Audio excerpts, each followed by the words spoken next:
My name is Alan Kasper. I'm a partner in the international law firm Shigru Mayan in Washington, D.C. My background is based upon an engineering degree in telecommunications and a law degree from Georgetown University. I began my career in intellectual property as a patent examiner with the U.S. Patent and Trademark Office. After several years in the patent office, I joined the international telecommunications company ComSat as a patent attorney and rose to the position of Chief Patent Counsel and Commercial Counsel for the company. But my career took a further turn, and I joined the firm Shigru Mayan in 1985 and became a partner there, but shortly afterwards was asked by the firm to run the office in Japan. Our firm had an office in Tokyo, and I moved there with my wife and young children, only to find that within a couple of years, I had one more child made in Japan, my youngest son, Peter. I stayed there from 1990 to 1994, and upon returning to the home office in Washington for Shigru, I embarked on an international law career that took me around the world and to Japan on many occasions. Based upon my introduction to international law and international business, both through my company and through my work at the Shigru firm, I believe I've developed an excellent perspective on strategies that may be followed by corporations in dealing with the globalization of business and the increasing globalization of intellectual property worldwide. Now, when you think about intellectual property, of course you must think about the intersection with business. It is not a standalone proposition. And you also must think about its relationship to the ever-increasing standardization that has occurred throughout the world. Intellectual property, which can come in the form of patents or trademarks, trade secrets, and sometimes software protection through copyrights, is not something that applies to everyone. There's an English expression, one size does not fit all. And this is certainly true of the various types of intellectual property and its role in the strategies of different companies. There are many different types of technologies that are governed by intellectual property and different strategies that may be applied to them. So for the business person who is thinking about expanding their business opportunities on a global basis, intellectual property always must be part of their thinking. For example, with regard to the pharmaceutical and biotech industries, these are industries that are very heavily invested in research and development.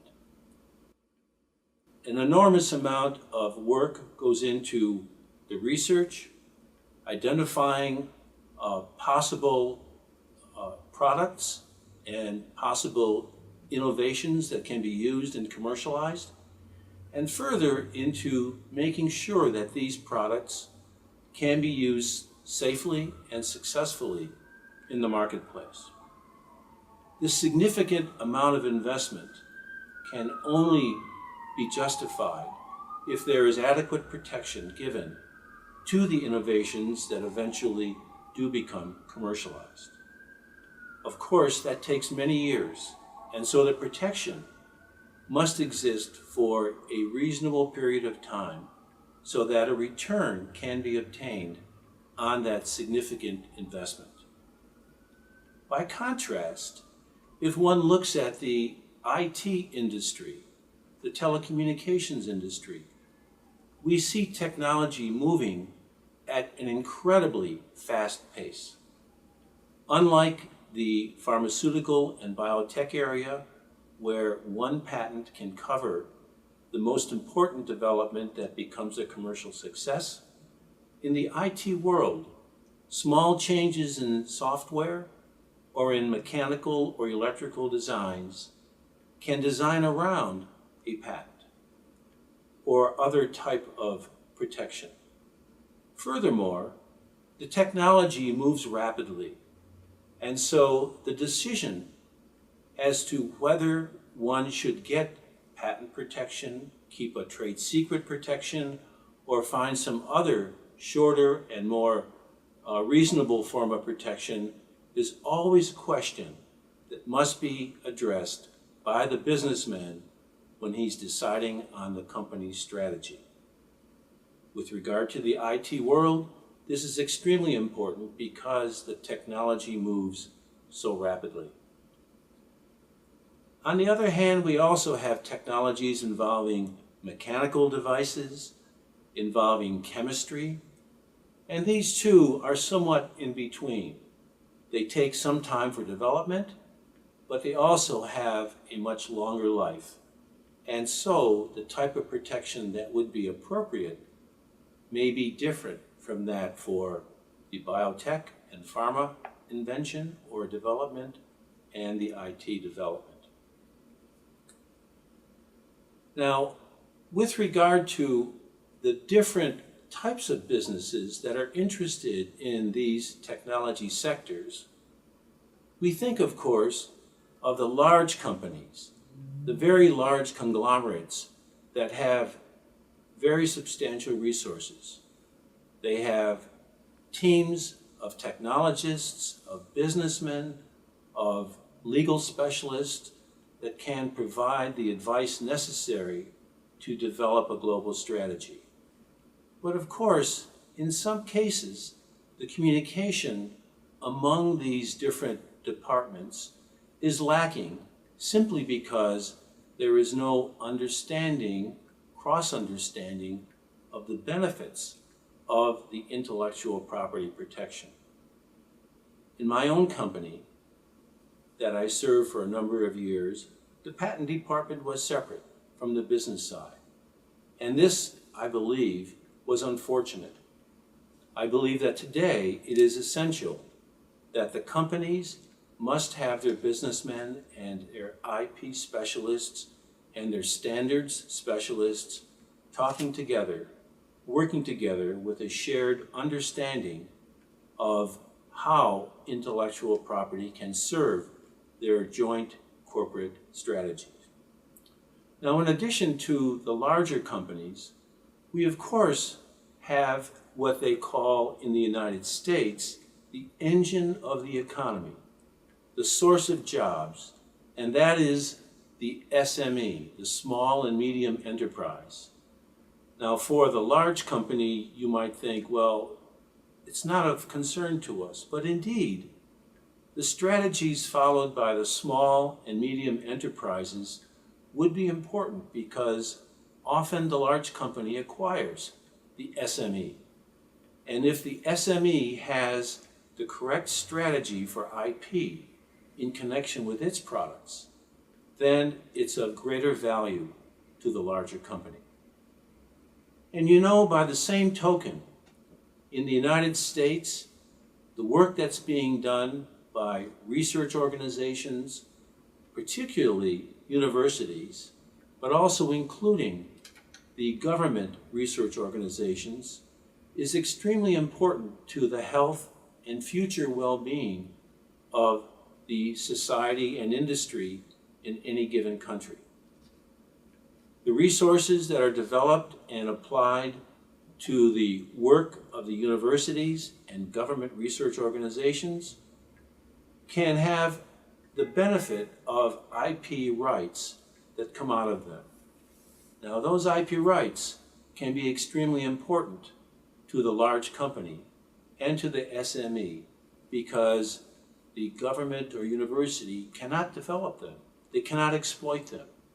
It is something that only the corporation can put into practice, can use to develop profits for their organization.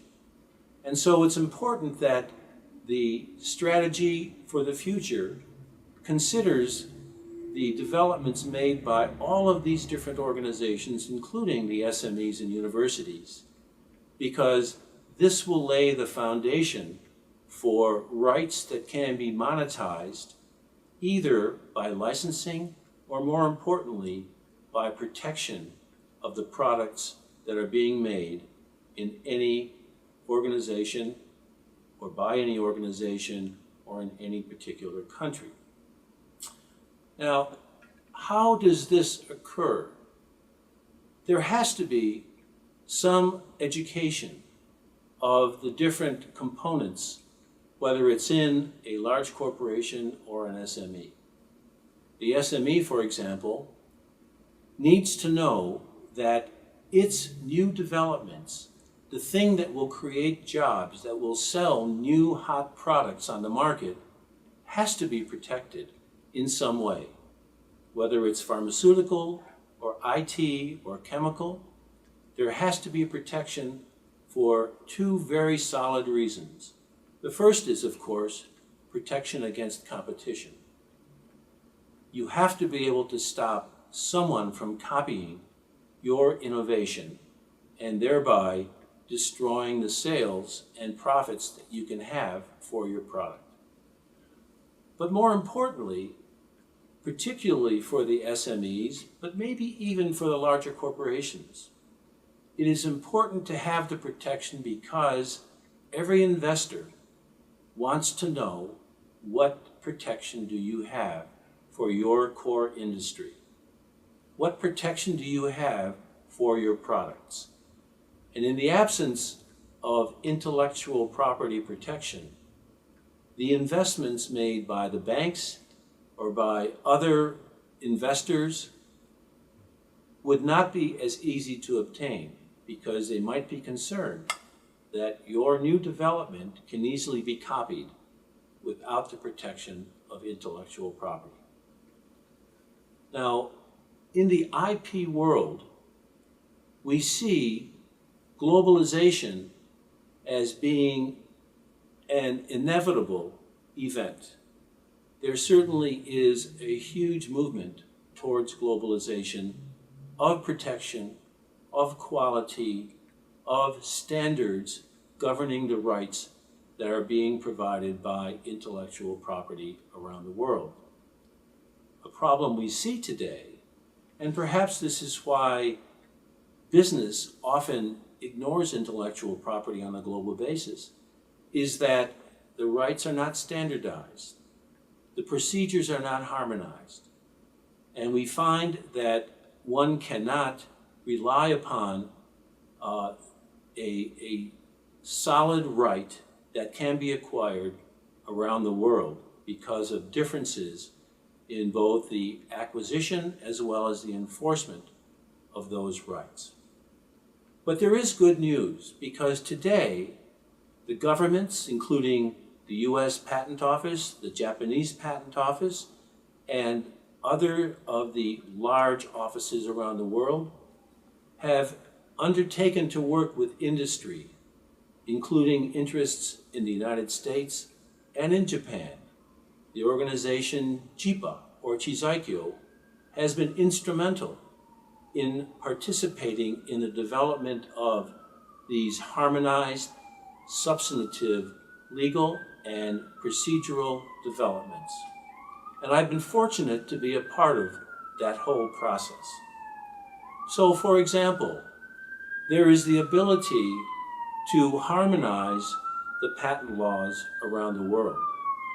At the moment, there are very aggressive discussions taking place within industry and among governments to harmonize the standards for obtaining patents.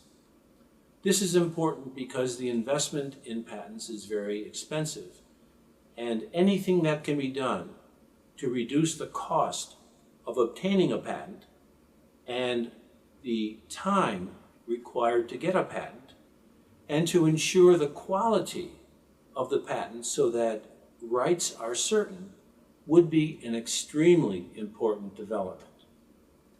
There also are procedures being harmonized to make sure that efficiencies can be obtained internationally so that everyone works according to the same procedures and standards. And indeed, even today, there are new developments being explored to try to allow very efficient filing of documents through one office so that they can be applicable to other offices by one portal. Recently, the offices, including China, the United States, Japan, Korea, and Europe, have developed something called the Global Dossier. This is unique in that it is a single portal for obtaining information about all of the filings related to a family of patent applications concerning a particular invention. It is important for the applicant because the applicant can follow all of the developments that are being made in all offices through a single portal. Every document is translated into the office of the applicant. And so the Japanese documents become translated into English and vice versa. It is also important that if you are trying to determine whether someone else's rights might impact your ability to develop and promote a product on a global basis, the due diligence that's required to investigate a patent, not just locally, but globally, can be done through this Global Dossier tool. It is extremely important, and further developments are being made today and will continue to be made in the future as these successes are realized by the offices in conjunction with industry working together. I mentioned harmonization of law. Today there are differences in law with regard to the grace period that's applied where someone makes a publication by mistake before they file an application. The US has a grace period that's very generous. Other countries have a more narrow grace period and some have none. It is extremely important on a global basis that we have harmonization of the standard so that an applicant knows they are governed by the same rules. And I believe that in the future we will have a grace period that will be uniform throughout the world and provide predictable protection for the applicants and yet preserve rights for third parties who may also be considering the grace period. And with regard to other developments in harmonization, prior user rights is an additional development to make sure that someone who decides to use the trade secret route rather than the patent route can continue to use their development without fear of another party getting a patent on that same idea, even if they develop it independently. And so we're looking at a balance that will be struck among all the interests of both users of the patent system as well as users of the trademark or trade secret system and third parties. So this, in conjunction with the further developments involving conflicting applications and involving the publication of all applications at 18 months, will ensure that there is a level playing field for all businesses to operate on around the world. Thus, as globalization proceeds, and as more and more industries, whether small or large, need to know that their rights are protected around the world by the same standards and are enforced according to the same rules, and have rights that include enforceable injunctions, as well as significant damage awards where someone does infringe the rights that you've acquired, will be extremely important and should be attainable in the next several years. And so for the businessman who is thinking about the future of his company, all of these developments should be kept in mind.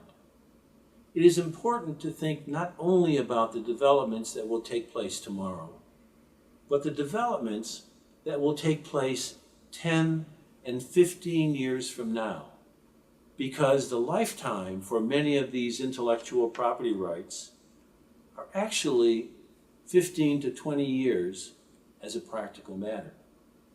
And so the strategies that are developed, whether it's for marketing, for production domestically, or production offshore in other countries, should consider not just the rights that are available today, but should also consider rights that will be available in the future in 15 years. And to that extent, one also has to consider that even if rights are not effectively available in some countries today, for example, the emerging economies of Southeast Asia, those rights are likely to be stronger and more enforceable in the next 10 to 15 years. And so the partnership between the business executives and managers in companies and the IP specialists should take these things into account when developing the strategy for using your resources to obtain appropriate intellectual property protection for your products and processes and services for the future. Having discussed the need for collaboration between business and IP interests in developing a global strategy, you may ask, what is the real practical impact of such a strategy? Many of you may have heard of the famous Samsung-Apple dispute in the United States. Here is a case where the corporate strategy of two giants was based upon IP rights, and not just simply patent rights, that is, innovation patents, but also design patent rights. Here, two companies decided to use the legal system as the battleground to determine who will be successful in the future in the very important market for cell phones. But it's not just simply the battle in court that's important with regard to intellectual property. IP rights can serve as the basis for other strategic developments and alliances with other companies. They don't have to be adverse. Many companies that have various development initiatives may not be able to commercialize all of them. And so they may find that their own developments in certain areas that are not of great interest could be of great interest to another company. And that company's developments could be of interest to your company. And so IP can play a very important role in the cross-licensing, and not so much even licensing, but cross-business development initiatives between or among companies. This is extremely important because different entities have different strengths. And we can use these relationships for open innovation to allow the connection between various independent and diverse developments to be symbiotically joined together so that they create new and exciting products. Now, these alliances necessarily have to address changing markets. We see on a global basis that year by year there are new developments, new interests in the marketplace, new demands by consumers, and how can all of these be addressed most efficiently, most quickly, and most profitably? I believe the only way is by looking for other opportunities, joining forces with other entities, whether other large corporations or departments in those corporations, business units in those corporations, or SMEs or universities, to help those infusions of new ideas and new developments to address the needs of the consuming public, to put products in the marketplace first so that your profitability can become higher and your reputation in the industry can also be enhanced. Now, we all are looking to the future. And for example, I myself, playing a role in harmonization initiatives with governments and industry, have also looked to see how the law in the United States, which has developed dramatically in the last few years with the passage of the America Invents Act, will continue to develop, and in fact should develop, so that we do achieve a more uniform and harmonized patent system. Recently, colleagues and I have just published a book called Patents After the AIA, Evolving Law and Practice. This book, 2,000 pages, almost a lifetime of work, represents our view of what the present is and what the future will be for intellectual property. There is in fact one whole chapter devoted to the way forward for intellectual property, something that everyone should read to get an idea of where the intellectual property system, not just domestically in the US, but around the world, will be going, so that those laws that will eventually be adopted on a global basis can serve your interests commercially to make sure that you have the greatest flexibility and the greatest opportunity for using intellectual property to enhance your business, to improve the status of your company, and to make sure that the best products are available from your corporation to the public that are possible. Thank you.